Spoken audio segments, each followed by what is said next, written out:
हाँ, तो नमस्कार प्यारे बच्चों। तो आज आपका इंग्लिश का पेपर है पंजाब में। तो मैं थोड़ा सा आपको बता दूं, इंग्लिश की ये जो ग्रामर है मैंने आपको करवा रखी है। टेंस के रूल बोल रहा हूँ मैं, ठीक है। रिक्तस्थान आएंगे बेटा, ठीक है। तो अगर वाक्य में आफ्टर बिफोर दिखे और उसके साथ हेड दिखे तो सेकंड फॉर्म लगा देना। अगर आफ्टर बिफोर के साथ हेड ना दिखे तो आपको रिक्तस्थान में हेड प्लस वर्ब की थर्ड फॉर्म लगानी है। अगर वाक्य में यस्टरडे, लास्ट डे, ठीक है, और लास्ट वीक, लास्ट मंथ ये दिख जाए तो वर्ब की सेकंड फॉर्म लगानी है। अगर वाक्य में टुमारो, नेक्स्ट डे यानी फ्यूचर टेंस की बात हो रही है तो विल शैल लगा के वर्ब की फर्स्ट फॉर्म लगानी है। अगर वाक्य में सिंस फॉर ऑल हो या सिंस दिख जाए या फॉर दिख जाए या ऑल दिख जाए तो हैज बीन या हैव बीन लगा के आईएनजी लगाना है। अगर वाक्य में ऑलवेज हो, यूजुअली हो, सेल्डम हो, ऑफ्टन हो, ठीक है, या एवरी शब्द दिख जाए, every day, every week, every month, तो बेटा वर्ब की फर्स्ट फॉर्म के साथ एस या ईएस लगा देना। एस या ईएस लगाने से पहले रिक्तस्थान से पहले देख लेना कि एक वचन है कि बहुवचन है। अगर एक वचन है तो एस एस लगा देना, अगर बहुवचन है तो फिर एस एस नहीं लगाना है, आप डायरेक्ट ही मतलब वर्ब की फर्स्ट फॉर्म लगा देना, ठीक है। अगर वाक्य में व्हेन वाहिल दिख जाए और इसके साथ वाजवर लगा दिख जाए, ठीक है, तो वर्ब की सेकंड फॉर्म लगानी है। अगर व्हेन वाहिल दिख जाए और इसके साथ कहीं पर भी वाजवर ना दिखे तो आपको रिक्त स्थान के अंदर वाजवर लगाना है और आईएनजी लगा देना। वर्ब वो जो ब्रेक्ट होगा ना उसमें हमेशा वर्ब की फर्स्ट फॉर्म ही होती है, ये ध्यान रखना। और रिक्त स्थान से तुरंत पहले अगर कोई मॉडल हो तो फर्स्ट फॉर्म लगा देना, यानी रिक्त स्थान आ जाए उससे तुरंत पहले अगर कोई मॉडल हो ना तो वो जो ब्रैकेट में होगी वो फर्स्ट फॉर्म में, वो फर्स्ट फॉर्म में लगा देना। ये टेंस के रूल थे बेटा, आप थोड़ा सा इनको सुन लेना। पेपर देने से पहले फ़ोन साथ में ले जाना वैसे, और आधा घंटा पहले सुन लेना। अब मैं रिपोर्टर्स की बात करता हूँ। सेड टू को आस्कड में कब बदलते हैं? अगर वाक्य के पीछे प्रश्नवाचक चिन्ह तो सेड टू को आस्कड में बदल देना और वाक्य इफ से जुड़ेगा। अगर वाक्य के पीछे प्रश्नवाचक चिन्ह नहीं है तो सेड टू को टोल्ड में बदलना है और वाक्य को जोड़ने के लिए दैट का यूज करना है। कभी कभी इफ और दैट नहीं लगते, जब जो कोमा होता है यानी इन्वर्टेड कोमा है, कोमा के बाद अगर वाक्य डब्ल्यू से शुरू हो यानी वाई, वैन, वेयर इनसे शुरू हो तो वाक्य इफ और दैट से नहीं जोड़ना है, वो डब्ल्यू वाला शब्द ही मतलब उसे वाक्य जोड़ देना, ये ध्यान रखना, ठीक है। और जो सब्जेक्ट होते हैं कोमा के बाद आई, वी और यू, ये तीन ही चेंज होते हैं, इसके अलावा नहीं होते। आई, वी आगे के अनुसार सब्जेक्ट के अनुसार चेंज कर देना और जो यू हो वो पड़ोसी के अनुसार, यानी जो इन्वर्टेड कोमा के पास में जैसे मी है तो आई कर देना, शी है तो वो शी उतराना है, राम है तो ही, सीता है तो शी, यानी ऑब्जेक्ट के अनुसार आप यू को चेंज करोगे। फिर उसके बाद में साइक्री आती है रिपोर्टेड स्पीच में, नरेशन में, तो वो बता देता हूँ मैं आपको। इजेमर हो तो वाजवर कर देना, वाजवर हो तो हैड बीन कर देना, विल शेल हो तो वुड लगाना है, कैन हो तो कुड लगाना है, मे हो तो माइट लगाना है, फर्स्ट फॉर्म आ जाए तो सेकंड फॉर्म लगाना है, सेकंड फॉर्म आ जाए तो हेड प्लस वर्ब की थर्ड फॉर्म लगानी है। अगर डू डज आ जाए तो डिड नॉट कर देना, अगर डिड नॉट प्लस वर्ब की फर्स्ट फॉर्म हो तो हेड प्लस वर्ब की थर्ड फॉर्म कर देना। तो ये आप कर देना, बहुत ही आसान है। फिर वो समय बैक साइड में वो समय संबंधी परिवर्तन होते हैं बेटा, ठीक है। जैसे यस्टरडे आ गया रिपोर्टेड नरेशन में लास्ट में, तो यस्टरडे आ जाए तो द प्रीवियस डेट करना है, ठीक है। और नेक्स्ट डे आ जाए तो द फॉलोइंग डे कर देना, ठीक है। तो ये छोटी छोटी है, जैसे दिस है तो दैट कर देना, टुडे है तो दैट डे कर देना, ठीक है ना। ये नॉर्मल कभी कभी आते हैं तो इनको चेंज कर देना। तो ये तो थे रिपोर्टेड स्पीच। बाकी नरेशन में ना दो इंपॉर्टेंट है, जैसे कोमा के बाद में अगर वाक्य प्लीज काइंडली से शुरू हो तो सेड टू को आप रिक्वेस्टेड में चेंज कर देना और वाक्य को टू से जोड़ के प्लीज काइंडली हटा देना। जैसे देखो, Ram said to me please help me, तो प्लीज आ गया ना तो सेड टू को रिक्वेस्टेड में बदल देना और वाक्य में टू लगा के प्लीज काइंडली को हटा देना। ऐसे ही एक डू नोट वाला मैंने आपको करवाया था, अगर कोमा के बाद में डू नोट से वाक्य शुरू हो तो सेड टू को फॉरवर्ड में बदलना है और डू नोट हटाना है, वाक्य को टू से जोड़ के सेम टू सेम लिख देना। ये रिपोर्टेड स्पीच बेटा रूल है। अब पैसिव वॉइस देखो, बोर्ड की तरफ देखिए। पैसिव वॉइस जब आप पैसिव वॉइस चेंज करोगे तो पता ही आपको, ऑब्जेक्ट को आप सब्जेक्ट बनाओगे, फिर हेल्पिंग वर्ब साइक्रिया लगाओगे, फिर हमेशा वर्ब की थर्ड फॉर्म लगेगी और इसके बाद बाई या टू लगता है, सब्जेक्ट को ऑब्जेक्ट बनाते हो। जैसे इधर ही है तो बाई हिम कर देना है, वो है रूल, कोई दिक्कत वाली बात नहीं है बेटा। वर्ब में मैं थोड़ी सी आपको बता दूं, जो तीनों एक जैसी हो वो होती है cut, put, shut, cast, read है, तो हिट, लेट, ये इंपॉर्टेंट है बेटा। ठीक है ना, जो अलग अलग हो, जैसे देखो स्पीक, स्पोक, स्पोकन, ईट, एट, ईटन, ठीक है ना। ऐसे drink, drank, drink, drink, drank, drunk हो गया, सिंक, सैंक, संक हो गया। तो वर्ब भी इंपॉर्टेंट है। एक डू की कभी कभी ना वर्ब आती है डू, और उसके बाद में डिड और डन होती है। एक हैव जो होती है हैव, तो हैव, दूसरी होती है बेटा उसकी हैड, और तीसरी होती है हैवन। तो हैड को ना कभी वो हेल्पिंग वर्ब मत समझ लेना, ये वर्ब भी होती है, ये ध्यान रखना। और एक और मैंने आपको बता दिया, थोड़ा सा एक ध्यान और देना, मैंने आपको मॉडल नहीं कराया, आप आए नहीं है, मैं क्या कराऊं, मॉडल की बात करता हूं, मैं जल्दी जल्दी आपको बता देता हूं, ध्यान देना। जैसे मॉडल है, देखो कैन आ गया, कुड है जैसे, वुड है जैसे, शुड है जैसे, और एक में, ये ज्यादा इंपॉर्टेंट है, मैं आपको भी बताता हूं। अगर रिक्त स्थान शुरू में और यहाँ पे आई आ गया, और ये कोई वाक्य चल रहा है, पीछे प्रश्नवाचक चिन्ह है, अगर ऑप्शन में है तो आप में भर देना, होता ना, मे आई कम इन सर, ऐसा वो पूछता है।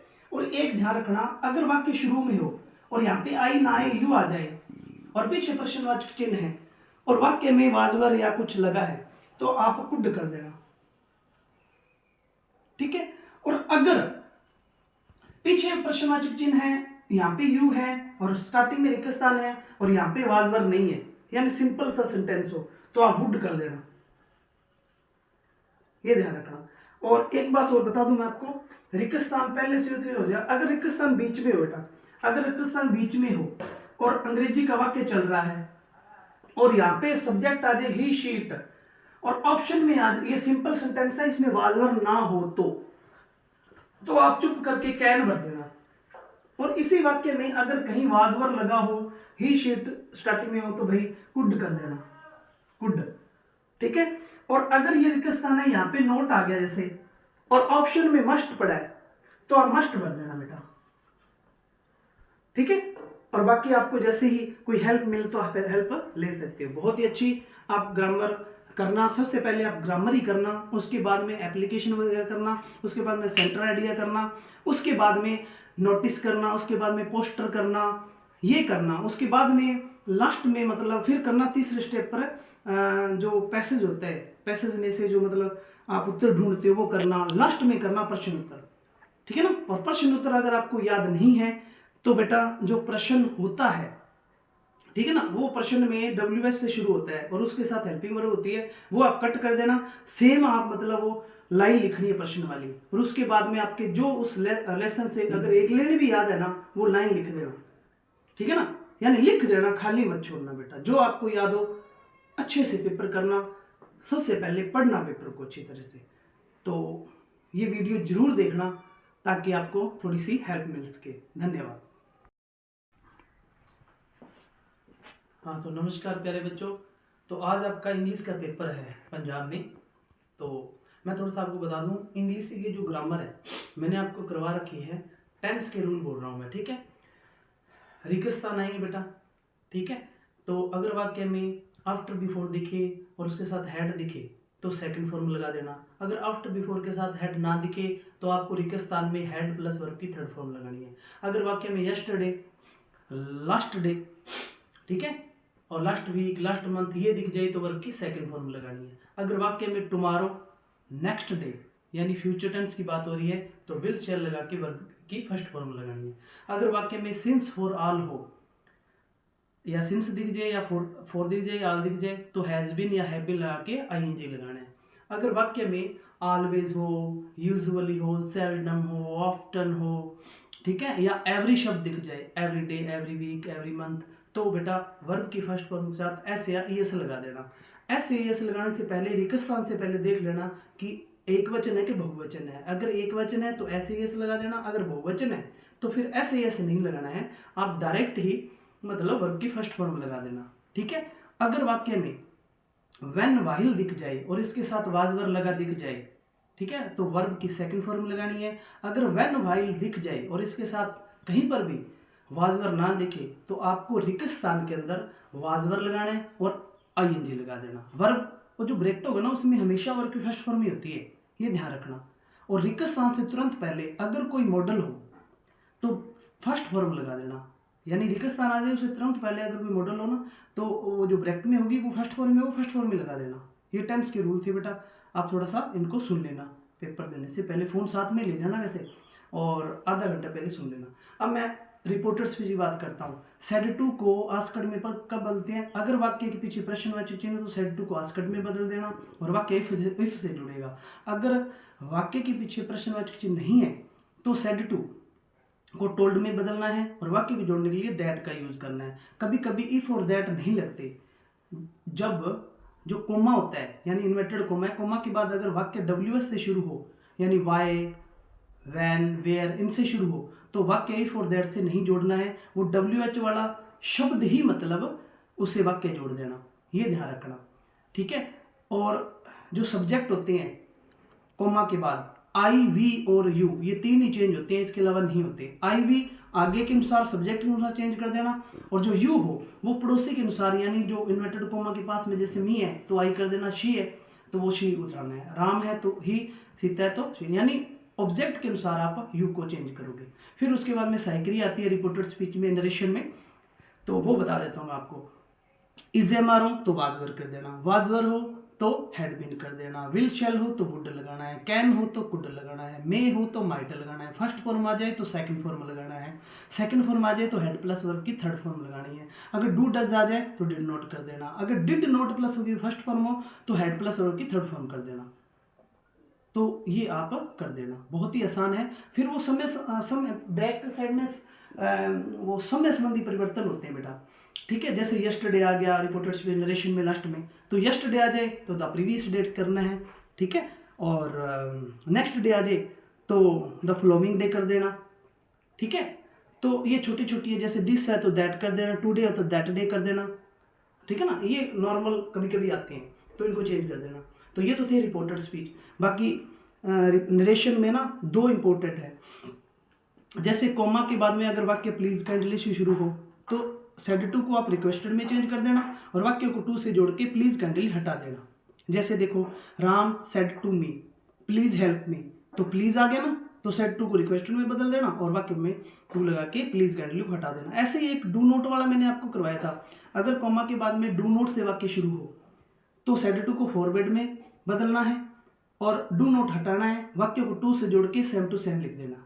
ये रिपोर्टेड स्पीच बेटा रूल है। अब पैसिव वॉइस देखो, बोर्ड की तरफ देखिए, पैसिव वॉइस जब आप पैसिव वॉइस चेंज करोगे तो पता ही आपको, ऑब्जेक्ट को आप सब्जेक्ट बनाओगे, फिर हेल्पिंग वर्ब साइक्रिया लगाओगे, फिर हमेशा वर्ब की थर्ड फॉर्म लगेगी और इसके बाद बाई या टू लगता है, सब्जेक्ट को ऑब्जेक्ट बनाते हो। जैसे इधर ही है तो बाई हिम कर देना है, वो है रूल, कोई दिक्कत वाली बात नहीं है बेटा। वर्ब में मैं थोड़ी सी आपको बता दूं, जो तीनों एक जैसी हो वो होती है cut, put, shut, cast, read है, तो हिट, लेट, ये इंपॉर्टेंट है बेटा, ठीक है ना। जो अलग अलग हो, जैसे देखो स्पीक, स्पोक, स्पोकन, ईट, एट, ईटन, ठीक है ना। ऐसे drink, drank, drink, drank, drunk हो गया, सिंक, सैंक, संक हो गया, तो वर्ब भी इंपॉर्टेंट है। एक डू की कभी कभी ना वर्ब आती है डू और उसके बाद में डिड और डन होती है। एक हैव जो होती है हैव, तो हैव, दूसरी होती है बेटा उसकी हैड और तीसरी होती है हैवन। तो हैड को ना कभी वो हेल्पिंग वर्ब मत समझ लेना, ये वर्ब भी होती है, ये ध्यान रखना। और एक और मैंने आपको बता दिया, थोड़ा सा एक ध्यान और देना, मैंने आपको मॉडल नहीं कराया, आप आए नहीं है, मैं क्या कराऊं, मॉडल की बात करता हूं, मैं जल्दी जल्दी आपको बता देता हूं, ध्यान देना। जैसे मॉडल है, देखो कैन आ गया, कुड है जैसे, वुड है जैसे, शुड है जैसे, और एक में, ये ज्यादा इंपॉर्टेंट है, मैं आपको भी बताता हूं। अगर रिक्त स्थान शुरू में और यहाँ पे आई आ गया और ये कोई वाक्य चल रहा है, पीछे प्रश्नवाचक चिन्ह है, अगर ऑप्शन में है तो आप में भर देना, होता ना मे आई कम इन सर, ऐसा वो पूछता है।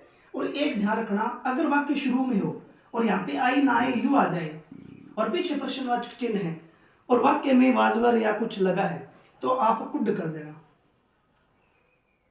ठीक है।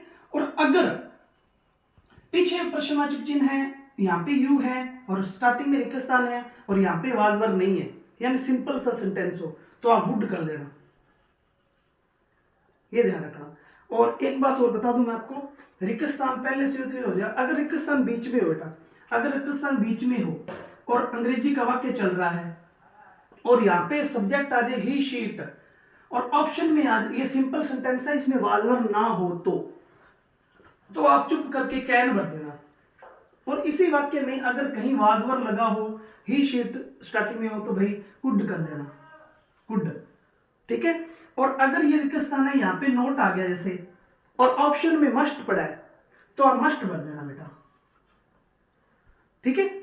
और बाकी आपको जैसे ही कोई हेल्प मिले तो आप हेल्प ले सकते हो। बहुत ही अच्छी आप ग्रामर करना, सबसे पहले आप ग्रामर ही करना, उसके बाद में एप्लीकेशन वगैरह करना, उसके बाद में सेंटर आइडिया करना, उसके बाद में नोटिस करना, उसके बाद में पोस्टर करना, ये करना, उसके बाद में लास्ट में मतलब फिर करना तीसरे स्टेप पर जो पैसेज होता है, पैसेज में से जो मतलब आप उत्तर ढूंढते हो वो करना, लास्ट में करना प्रश्न उत्तर, ठीक है ना। और प्रश्न उत्तर अगर आपको याद नहीं है तो बेटा जो प्रश्न होता है, ठीक है ना, वो प्रश्न में WS से शुरू होता है और उसके साथ हेल्पिंग वर्ब होती है, वो आप कट कर देना, सेम आप मतलब वो लाइन लिखनी है प्रश्न वाली, और उसके बाद में आपके जो उस लेसन से अगर एक लाइन भी याद है ना वो लाइन लिख देना, ठीक है ना, यानी लिख देना, खाली मत छोड़ना बेटा, जो आपको याद हो अच्छे से पेपर करना, सबसे पहले पढ़ना पेपर को अच्छी तरह से।